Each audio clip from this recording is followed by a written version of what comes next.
नमस्कार विद्यार्थी मित्रांनो, मॅथ्स एक्सप्लोरर या यूट्यूब चॅनलमध्ये आपणा सर्वांचं स्वागत. आपण लास्ट व्हिडिओमध्ये क्वाड्रॅटिक इक्वेशन या लेसनमधील प्रॉब्लेम सेट 2 मधील पहिले 7 क्वेश्चन्स आपण कंप्लीट केलेले आहेत. आता 8 नंबर क्वेश्चन आपण सॉल्व करतोय. चला तर पहिला 8 नंबर क्वेश्चन काय आहे तो पहिला समजून घेऊया. Find m if m-12 x square plus 2 in bracket m-12 x plus 2 is equal to 0 has real and equal roots. म्हणजे हे जे दिलेलं क्वाड्रॅटिक इक्वेशन आहे त्याचे जे काही रूट्स आहेत ते रिअल अँड इक्वल आहेत. कसे आहेत? रिअल अँड इक्वल आहेत. आणि आपल्याला फाइंड आउट करायला सांगितलं इथं व्हेरिएबल m हा इथं फाइंड आउट करायचा आहे. मग आता आपण जे दिलेलं क्वाड्रॅटिक इक्वेशन आहे ते पहिला आपण राईट डाऊन करूया. दिलेलं क्वेश्चन m-12 x चा square plus 2 in bracket m-12 x plus 2 is equal to 0. हे आपल्याला दिलेलं क्वेश्चनमधील जे क्वाड्रॅटिक इक्वेशन आहे ते दिलेलं आहे. ओके, आता आपल्याला काय करावं लागेल? कम्पेअर करून ABCच्या व्हॅल्यू फाइंड आउट करायला लागतील. So compare with ax square plus bx plus c is equal to 0. Therefore a is equal to a ची व्हॅल्यू आहे m-12, b ची आहे 2 इन ब्रॅकेट m-12 आणि c ची आहे 2. ओके, आता ह्या ज्या व्हॅल्यू आहेत या व्हॅल्यू आपण ABCच्या इथं मिळवलेल्या आहेत. आपल्याला दिलेली कंडिशन काय आहे? Roots R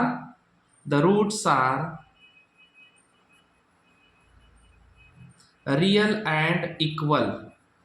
okay, real and equal याचा अर्थ b² - 4ac is equal to 0 आपल्याला तिथं घ्यावं लागणार आहे. इथं लिहूया. Therefore b² - 4ac is equal to 0. आता या b² - 4ac मध्ये आपण सर्व व्हॅल्यू टाकूयात. b ची व्हॅल्यू आहे 2 इन ब्रॅकेट m-12 आणि त्याचा होल स्क्वेअर येणार -4 इंटू a ची व्हॅल्यू आहे m-12, c ची व्हॅल्यू आहे 2 इज इक्वल टू 0.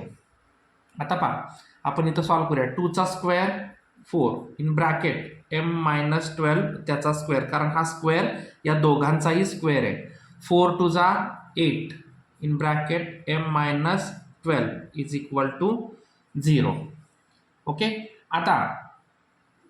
आता एक आपण काम करूया की इथं ह्याची फोड करत असताना पहिला आपण ह्या दोघांमध्ये कॉमन काय दिसतंय ते पाहूया.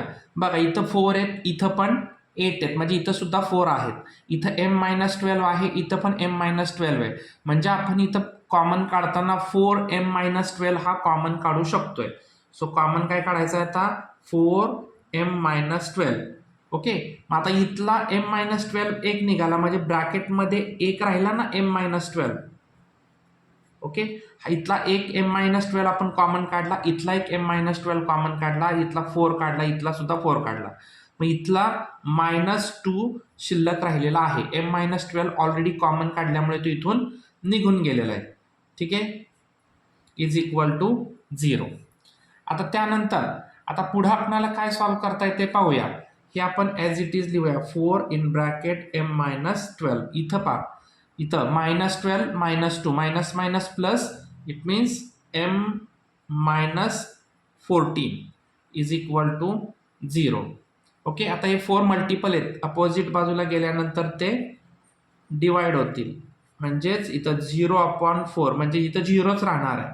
आता इथं 2 आपणाला इक्वेशन्स रेडी होत आहेत. m-12 इज इक्वल टू 0 और m-14 इज इक्वल टू 0. इथं व्हॅल्यू 0च राहणार आहे बरं का. आता m इज इक्वल टू हे -12 अपोजिट बाजूला गेल्यानंतर +12 झाले आणि इकडं हे -14 अपोजिट बाजूला गेल्यानंतर 14 प्लस झाले.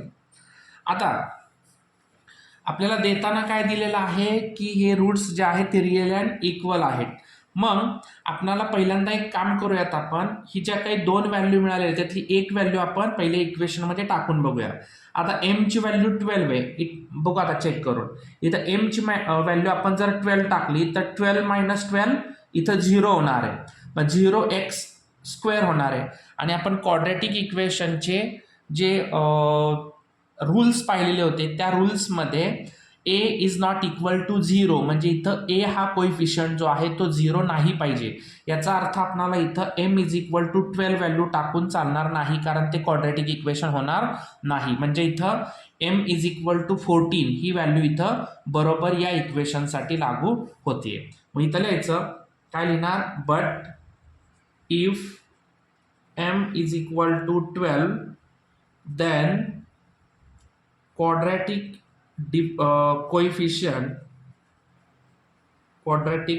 coefficient of a becomes 0 म्हणजे इथं असणारा जो m इज इक्वल टू 12 ही व्हॅल्यू जर टाकली तर इथं असणारी a ची व्हॅल्यू जी आहे फॉर a ची व्हॅल्यू जी आहे बिकम्स 0, इथं 0 येते. म्हणून आपणाला इथं m इज इक्वल टू +12 घेऊन चालणार नाही. देअरफॉर इथं m इज इक्वल टू किती घ्यायला लागणार आहे आपल्याला व्हॅल्यू, इथं 14 हीच व्हॅल्यू आपल्याला इथं घ्यावी लागणार आहे. m is equal to 14. Okay, this is the question number 8. Then next question number 9. बघा काय दिलेलं आहे क्वेश्चन नंबर 9 समजून घ्या पहिला. The sum of the two roots of the quadratic equation is 5 and sum of their cubes is 35. Find the equation. आता दिलेले question जे आहे त्या क्वेश्चन पहिल्यांदा जे रूट्स आहेत ते रूट्स आपण अल्फा आणि बीटा हे दोन रूट्स आपण इथं सपोज करणं पहिलं गरजेचं आहे. म्हणून इथं let alpha and beta the roots of required quadratic equation.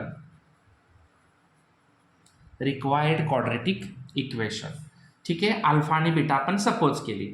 मग आता क्वेश्चनमध्ये जे दिलेलं आहे त्या क्वेश्चनमध्ये दिल्याप्रमाणे इथं काय दिलेलं आहे आपल्याला, हिअर बघा, the sum of the two roots means alpha plus beta is equal to of a quadratic equation is 5 म्हणजे sum of the two roots is 5. आणि दुसरं and sum of their cubes म्हणजे alpha cube plus beta cube is equal to किती दिला आहे 35 आपल्याला इथं दिलेला आहे. आर गिवन आपण असं म्हणूया, हे काय झालेले आहेत, हे गिवन केलेले आहेत म्हणजे आपल्याला क्वेश्चनमध्ये दिलेले आहे. आता बघा, आपणाला ज्यावेळेस रिक्वायर्ड क्वाड्रॅटिक इक्वेशन बनवावं लागतं त्यावेळेस अल्फा प्लस बीटा आणि दुसरी व्हॅल्यू लागते ती अल्फा इंटू बीटा लागते. पण इथं अल्फा इंटू बीटा व्हॅल्यू नाही आहे. मग आपणाला पहिले अल्फा इंटू बीटा व्हॅल्यू मिळण्यासाठी या अल्फा क्यूब प्लस बीटा क्यूबचं आपण फोड करणं गरजेचे आहे. मग आपण इथं फॉर्म्युला कोणता यूज करूयात, मग आपल्याला ए बीचा फॉर्म्युला माहिती आहे. इथं आपण फॉर्म्युला यूज करूया. इथं आपल्याला माहिती आहे ए प्लस बीचा जो क्यूब आहे याचं एक्सपान्शन होताना काय होतं, a cube plus b cube plus 3ab in bracket a plus b हा फॉर्म्युला आहे. आता या फॉर्म्युल्याप्रमाणे आपण याचं सुद्धा अल्फा प्लस बीटाचा क्यूब करून इथं फॉर्म्युला आपण मिळवूया. काय होणार इथं, अल्फा प्लस बीटा त्याचा क्यूब घेतला जर आपण तर अल्फाचा cube plus beta cube plus 3 alpha into beta in bracket alpha plus beta. ठीक आहे, तर आता आपण याच्यात व्हॅल्यू टाकूया. अल्फा प्लस बीटा व्हॅल्यू काय आपल्याला 5 आहे, 5चा क्यूब, अल्फा क्यूब आणि बीटा क्यूबची व्हॅल्यू दिलेली आपल्याला 35 plus 3 alpha into beta as it is ठेवलं. अल्फा प्लस बीटाची व्हॅल्यू आपल्याला पुन्हा इथं 5 दिलेली आहे. ओके, सो 5चा क्यूब 125, इथं 35 ॲज इट इज लिहिले प्लस 5 3 15 अल्फा बीटा. हे 35 इकडं आल्यानंतर मायनस होणार आहेत. So 125 minus 35 is equal to 15 alpha beta. ठीक आहे, आता 125 minus 35, 5 minus 5 0, 12 minus 3 90 is equal to 50 alpha into beta. हे 15 मल्टिपल आहेत, अपोजिट बाजूला आल्यानंतर इकडं ते डिवाइड झाले. सो इथं अल्फा इंटू बीटा 15 1 जा 15, 15 6 जा 90. सो इथं therefore alpha into beta value काय मिळाली आपल्याला 6 मिळाली. ओके, म्हणजे आपल्याला जे इक्वेशन रेडी करायचे त्या इक्वेशनसाठी लागणारे जे काही अल्फा प्लस बीटा आणि अल्फा इंटू बीटा या दोन व्हॅल्यू मिळालेल्या आहेत. So now required quadratic equation काय क्वाड्रॅटिक इक्वेशन आहे आपलं x square minus alpha plus beta x plus alpha into beta is equal to 0. आता व्हॅल्यू टाकूया. X square minus alpha plus बीटाची व्हॅल्यू आहे प्लस म्हणजेच 5x plus alpha into beta आपण काढली 6 इज इक्वल टू 0. म्हणजे आपल्याला क्वाड्रॅटिक इक्वेशन काय मिळालं x square minus 5x plus 6 हे आपल्याला क्वाड्रॅटिक इक्वेशन इथं मिळालेलं आहे. Okay, so this is the question number 9. Take screenshot. Okay, so next जो 10 नंबर क्वेश्चन आहे तो 10 नंबर क्वेश्चन आपण नेक्स्ट व्हिडिओमध्ये पाहूया, कारण तो क्वेश्चन जो आहे तो थोडासा लेंदी आहे. सो या चॅनलवरती आपण जर नवीन असाल तर चॅनलला लाईक करा, शेअर करा, सबस्क्राईब करा आणि बाजूच्या बेल आयकॉनवरती क्लिक करा. धन्यवाद.